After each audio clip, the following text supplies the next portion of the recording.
రేపు మంగళవారం గుమ్మంపై ఇది చల్లితే 1 గంటలో మీ జాతకం మారి కుబేరులు అవుతారు. రేపు మంగళవారం ఉదయాన్నే గుమ్మంపై వీటిని చల్లటం వల్ల మీ ఇంటికి లక్ష్మీదేవి ఆకర్షితురాలవుతుంది. మీ ఇంటిలో లక్ష్మీదేవి అడుగు పెడుతుంది.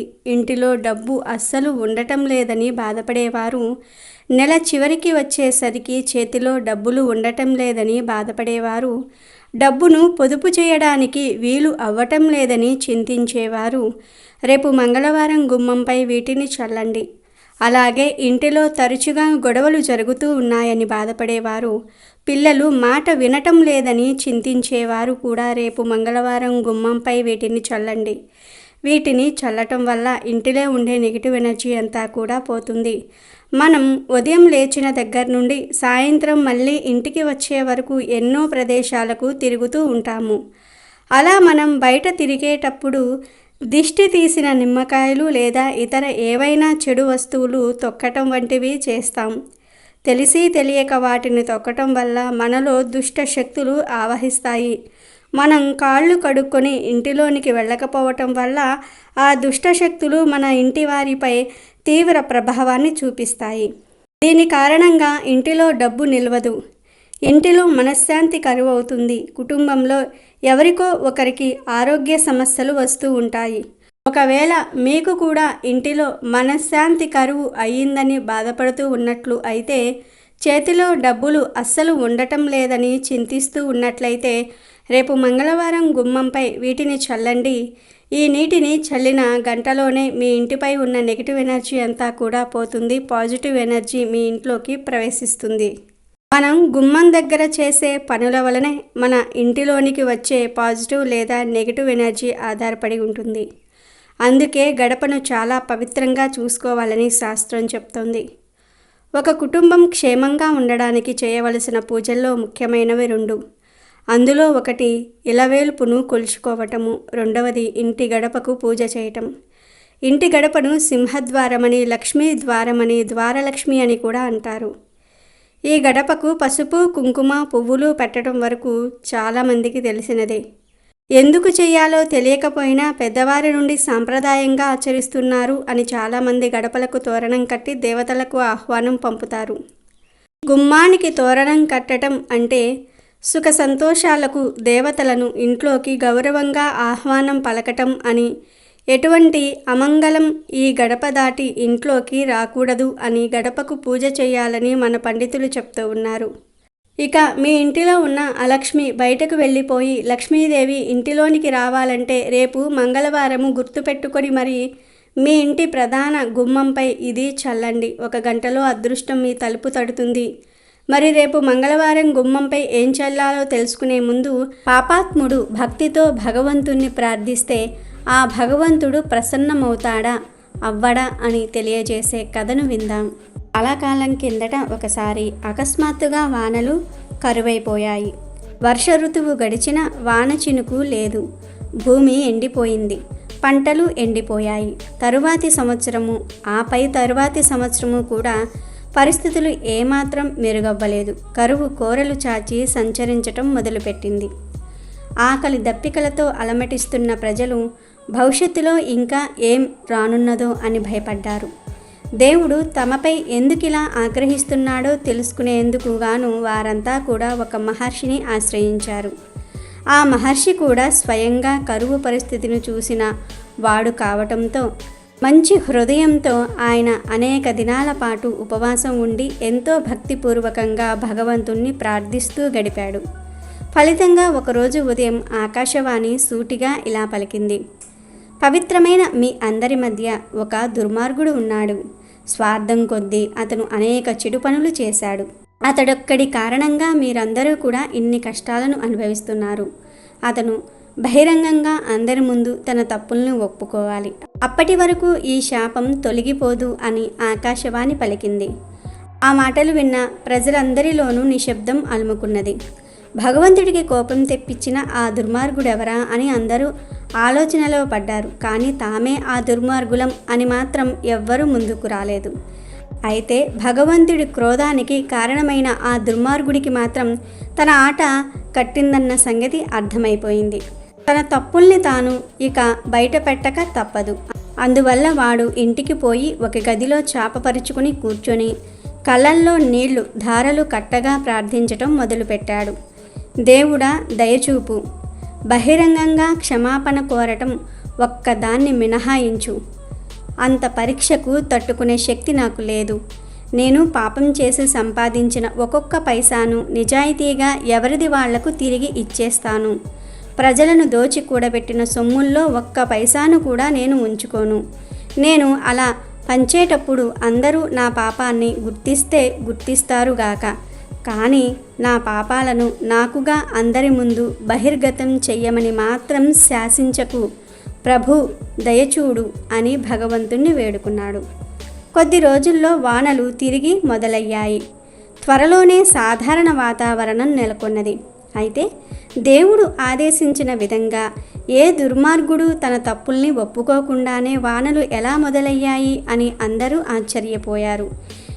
ఈ విషయంలో అందరికన్నా ఎక్కువ ఆశ్చర్యానికి లోనైన మహర్షి దేవుడు నిర్దేశాన్ని కోరుతూ మళ్ళీ ప్రార్థనలో మునిగాడు. చివరికి కొన్ని దినాలకు భగవంతుడి సృష్టికరణ వెలువడింది. అవును, నీ సందేహం నాకు అర్థమయ్యింది. నేరస్తుడు నా ముందు నిలిచి తన తప్పుల్ని సంపూర్ణంగా అంగీకరించాడు. వాటిని బహిరంగంగా ఒప్పుకునేంత మానసిక స్థైర్యం అతనికి లేదు. కానీ తాను దోచిన సంపదనంతా ఎవరిది వాళ్లకు తిరిగి ఇచ్చేయాలని అతనికి నిజమైన సంకల్పం కలిగింది. అతని గాఢమైన ప్రార్థన నా హృదయాన్ని కూడా కరిగించింది. నిజమైన ప్రార్థన ఎంతటి దుర్మార్గుడి నుంచి వచ్చినా సరే దాన్ని నేను పట్టించుకోకుండా ఉండలేను. అందువల్ల నేను కరుణించి వానల్ని పంపాను. ఆ నేరస్తుడెవరో మీరందరూ కూడా సులభంగానే కనుగొనగలరు. కానీ మీరంతా కూడా అతన్ని క్షమించి అతని తప్పుల్ని మర్చిపోండి. క్రోధాన్ని మనసులో ఉంచుకొని ప్రతీకారం కోరుకునే కంటే కరుణతో క్షమించటం మంచిది అని ఆకాశవాణి ద్వారా భగవంతుడు ప్రజలకు చెప్పాడు. దాంతో ప్రజలందరూ ఎలాంటి క్రోధ భావాలు లేకుండా సంతోషంగా జీవించసాగారు. ఇక వీడియోలోకి వస్తే, రేపు మంగళవారం ఉదయాన్నే ఈ పరిహారం చేయాలి. అది కూడా రహస్యంగా చేయాలి. రేపు మంగళవారం ఉదయాన్నే నిద్రలేచి పనులను పూర్తి చేసుకొని స్నానం చేసి పూజకు కావలసినవి సిద్ధం చేసుకోండి. లక్ష్మీదేవి పటానికి చక్కగా అలంకరణ చేసుకోండి.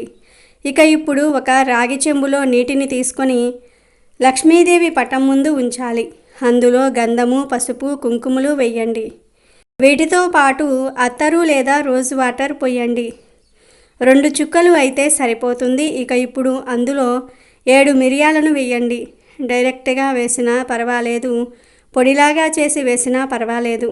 మిరియాలకు చెడును లాగేసుకునే శక్తి ఉంది. ఖచ్చితంగా 7 మిరియాలను రాగి చెంబులో వేయాలి. ఇక ఇప్పుడు దీపారాధన చేసి ధూపం చూపించి హారతి ఇవ్వాలి లక్ష్మీదేవికి. మరియు ఆ రాగి చెంబుకు కూడా ధూపము, హారతి ఇవ్వాలి. ఇలా హారతి ఇచ్చిన తర్వాత కొన్ని అక్షింతలు తీసుకొని లక్ష్మీదేవి పటంపై రాగి చెంబుపై చల్లి మీ సంకల్పం చెప్పుకోండి. ఈ పరిహారం ఎందుకోసం చేస్తూ ఉన్నారో చెప్పుకోండి. అలా చెప్పుకున్న తర్వాత ఆ రాగి చెంబులో ఒక పువ్వును వేయండి.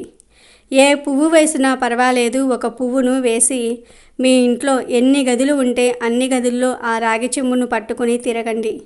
ఆఖరికి స్టోర్ రూమ్లో కూడా తిరగాలి.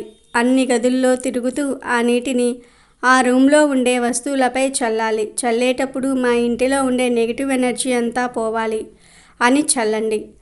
అన్ని రూమ్స్లో వస్తువులపై, గోడలపై, కిటికీలపై ఈ నీటిని చల్లాలి. ఇక లాస్ట్లో మీ ఇంటి ప్రధాన ద్వారంపై ఆ నీటిని చల్లాలి. ఇలా ఇల్లంతా ఈ నీటిని చల్లటం వల్ల మీ ఇంటిలో మూలల్లో దాగి ఉన్న నెగిటివ్ ఎనర్జీ అంతా కూడా బయటకు వెళ్ళిపోతుంది. అత్తరు లేదా రోజ్ వాటర్ కొంచెం ఎక్కువగానే ఆ నీటిలో వేయండి. ఎందుకంటే ఎక్కడైతే మంచి సువాసన ఉంటుందో అక్కడ అలక్ష్మి ఉండదు. మంచి సువాసన ఉండే ఇంటిలో లక్ష్మీదేవి తిష్ట వేసుకుని కూర్చుంటుంది. కాబట్టి ఆ నీటిలో కొంచెం ఎక్కువగానే అత్తరు లేదా రోజ్ వాటర్ను కలపండి. ఇక మిరియాల గురించి చెప్పనవసరం లేదు. మిరియాలు ఆరోగ్యానికి ఎంతో మేలు చేస్తాయో, చెడు లాగేసుకోవడానికి కూడా అంతే మేలు చేస్తాయి. ఈ పరిహారంలో అత్తరు మరియు మిరియాలు ఖచ్చితంగా ఉపయోగించాలి. ఈ రెండు మీ ఇంటిలో ఉన్న నెగిటివ్ ఎనర్జీని ఈజీగా తరిమివేస్తాయి. ఈ నీటిని ఇంటిలో మరియు గుమ్మంపై చల్లినప్పుడు ఎవ్వరితో మాట్లాడకూడదు, మౌనంగా చేయాలి. ఈ పరిహారం చేస్తున్నట్లు ఎవ్వరికీ చెప్పకూడదు. ఇక ఆ చెంబులో మిగిలిన నీళ్లను గుమ్మం బయట వైపు ఉంచేయాలి. ఇక మరుసటి రోజున ఆ నీటిని ఏదైనా చెట్టు మొదట్లో పోసేయండి. ఆ తర్వాత ఆ చెంబును శుభ్రంగా కడుక్కోవాలి. స్నానం చేయకముందే ఆ నీటిని బయట పడేయాలి. పరిహారం చేసే ముందు, చేసిన తర్వాత, అంటే పూర్తి అయిపోయిన తర్వాత ఇంట్లో ఖచ్చితంగా దీపారాధన చేయాలి. అప్పుడే మీకు పరిహారం చేసిన ఫలితం పూర్తిగా దక్కుతుంది. ఈ నీటిని చల్లటం వల్ల ఇంట్లో గొడవలు తగ్గుతాయి. ఇంట్లో డబ్బు కూడా బాగా నిల్వ ఉంటుంది. అన్ని సమస్యలు తీరిపోతాయి. ప్రతి మంగళవారం ఇలా ఈ నీటిని గుమ్మంపై చల్లితే ఇక మీ జీవితంలో సమస్యలు అనేవి ఉండవు. మరి తెలుసుకున్నారు కదా. రేపు మంగళవారం ఇంటి ప్రధాన గుమ్మంపై ఏమేమి చల్లాలి అని మనం వీడియోలో చెప్పుకున్నాము. వాటన్నిటిని కూడా ప్రతి ఒక్కరూ కూడా చల్లండి. లక్ష్మీదేవిని మీ ఇంటికి ఆకర్షితురాలని చేసుకోండి. ఆనందంగా జీవించండి. ఆర్థికపరంగా వృద్ధి చెందండి. మన సాంప్రదాయంలో గుమ్మానికి ఎంతో ప్రాధాన్యత ఉంది. ఇంట్లోకి లక్ష్మీదేవి రావాలంటే, ఇల్లు సిరి సంపదలతో తులతూగాలంటే లక్ష్మీదేవి రావడానికి ఉండవలసిన అనుకూలమైన వాతావరణం మన ఇంట్లో ఉండాలి. అప్పుడే లక్ష్మీదేవి ఇష్టంగా మన ఇంట్లో అడుగు పెడుతుంది. మన ఇంట్లోకి ధనము, మనశ్శాంతి అన్నీ రావాలంటే ఇంటి ప్రధాన గుమ్మం లక్ష్మీదేవికి నచ్చినట్టుగా ఉండాలని ఇంటి ప్రధాన ద్వారం ముందు కొన్ని శుభకరమైనటువంటి ఏర్పాట్లు చేసుకుంటే లక్ష్మీదేవి ఇష్టంగా వస్తుందని చెప్తూ ఉంటారు. ఉదయాన్నే ఇంటి ప్రధాన గుమ్మం ముందు శుభ్రంగా ఉంచుకొని నీటిని చల్లి ముగ్గు వేసి పసుపు కుంకుమలు రంగులతో అలంకరిస్తే లక్ష్మీదేవి ప్రసన్నమవుతుందని, అప్పుడు లక్ష్మీదేవి ఇష్టంగా ఇంట్లోకి వస్తుంది అంటుంటారు. గడపలకు పసుపు కుంకుమలతో పూజించిన ఇళ్లల్లో కూడా లక్ష్మీదేవి తాండవిస్తుంది అంటున్నారు. లక్ష్మీదేవికి ఇష్టమైన కలువ పువ్వులను గుమ్మాలకు అటు ఇటు పెడితే లక్ష్మీ ఇంట్లో తాండవిస్తుంది అని, ఒకవేళ కలువ పూలు దొరక్కపోయినా నిత్యం ఏవైనా పూలను గుమ్మం వద్ద అలంకరణగా పెడితే లక్ష్మీదేవి ఇష్టపడుతుంది అని చెప్తూ ఉన్నారు.